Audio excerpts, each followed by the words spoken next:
फ़ारूक बशीर साहब, आपको याद होगा मैं कुछ दिनों पहले आपके पास आया था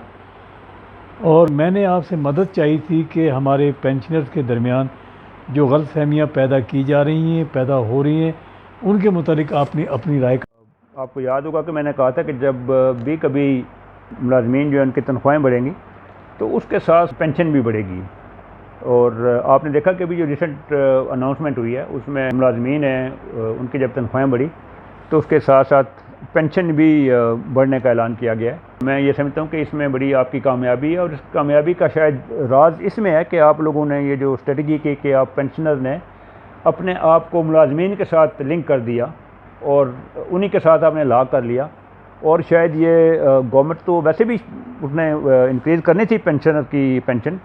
लेकिन शायद ये एक एडिशनल प्रेशर भी उनके ऊपर हो गया कि अगर मुलाजमीन की हम पे बढ़ा रहे हैं तो पेंशनर जो हैं उनकी पेंशन बढ़नी चाहिए। तो इससे वो जो एक पेंशनर के दिमाग में एक हैजान था, परेशानी थी, कुछ लोगों ने शायद जानबूझ के अफवाहें फैलाई थी, वो सब की सब अल्लाह के फजल से दम तोड़ गई हैं और हुकूमत ने एक अच्छा इक़दाम किया जिसको हमें सराहना चाहिए। मैं इस मौके के ऊपर ऑल पाकिस्तान पेंशन एसोसिएशन के मुंतज़मीन जो हैं उनको मुबारकबाद देता हूँ कि उन्होंने तमाम पेंशनर्स की बहुत अच्छे तरीके से तर्जुमानी करते हुए तकलीफ़ात उठाई और एहतजाज किया और अपने आप को मुलाजमीन के साथ मिला के इस एहतजाज को थोड़ी सी और शिद्दत दी। शायद मुलाजमीन जो है उनको भी इस चीज़ का एहसास था कि एक वक्त में सब ने पेंशनर बनना है, अगर आज मौजूदा जो पेंशनर हैं उनके साथ अदल व इंसाफ़ नहीं हो रहा तो कल शायद उनको भी इसी बेइंसाफ़ी और नाइंसाफ़ी का सामना करना पड़े। तो इसलिए उन्होंने भी पेंशनर्स की मदद की। लेकिन मैं समझता हूँ कि ये सिलसिला जो है ये शायद पेंडिंग ना हो, आगे आने वाले वक्तों में दोबारा इसको ना उठाया जाए। लेकिन जब भी ये मसला सामने आता है तो हुकूमत को भी ये जहन में रखना चाहिए कि जो आज के मुलाज़िम हैं वो कल पेंशनर्स हैं और अगर वो इस किस्म का कोई इक़दाम उठाएंगे तो ना सिर्फ कि ये पेंशनर्स में परेशानी और बदली फैलेगी, बल्कि जब जो सर्विंग मुलाजमीन हैं जब वो भी अपना फ्यूचर को ऐसा देखेंगे कि उनके साथ इंसाफ अदल नहीं होगा तो वो भी बेदिल हो जाएंगे, जिससे कि हुकूमती कारकर्दगी जो है वो भी असरअंदाज होगी। लेकिन मुझे नहीं लगता कि हुकूमत को ऐसा स्टेप करेगी जिससे अभी उन्होंने किया है। आइंदा भी वो पेंशनर का और मुलाजमीन का वक्त के तकाज़ों के मुताबिक ख्याल रखेंगे। मैं बैसियत एक पेंशनर रहमान बाजवा साहब जो कि मुलाजमीन के रहनुमा हैं या उनके नुमाइंदे हैं, उनका भी शुक्रगुज़ार हूँ कि उन्होंने अपनी मूवमेंट के साथ पेंशनर्स को भी शामिल किया और दोनों ने एक दूसरे को रीइंफोर्स किया, जिससे हुकूमत के ऊपर कुछ प्रेशर डेवलप हुआ और मुतालबात जो हैं वो माने गए। मैं इसी मौके के ऊपर ये जो पेंशनर एसोसिएशन के सेक्रेटरी जनरल हैं नईमुद्दीन साहब, उनकी काविशों को भी सराहूँगा कि उन्होंने अपनी जो तंजीम है उसका इल्हाक मुलाजमीन के साथ किया और उसको एक मंतकी नतीजे तक उसको साथ लेके चले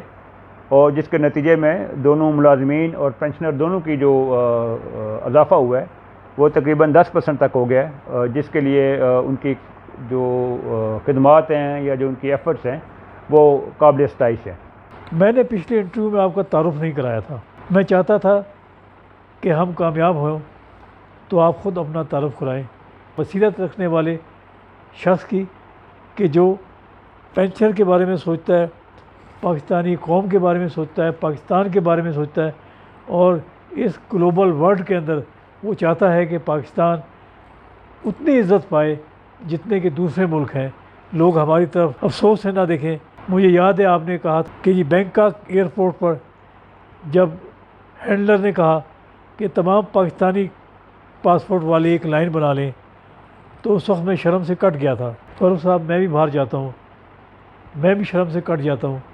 क्योंकि मैं भी पाकिस्तानी हूँ और मैं भी पाकिस्तानियों की लाइन में खड़ा होता हूँ। मुझे नहीं मालूम कि हम ये इज़्ज़त कैसे पाएंगे, किस तरह पाएंगे। जनाब फ़ारूक साहब, आप वेटरन भी हैं और पेंशनर भी हैं, क्या आप पेंशनर को बताना चाहेंगे अपने बारे में? एक पेंशनर हूँ और एक वेटरन हूँ। तकरीबन 40 साल तक मैंने मुल्क की खिदमत की है, लेकिन अभी मुझे एहसास होता है कि जो मुल्क में हमारी कुछ मुआशी समाजी इस्तेसाल हो रहा है, नाइंसाफ़ी हो रही है, उसका भी सदुभाव करने की ज़रूरत है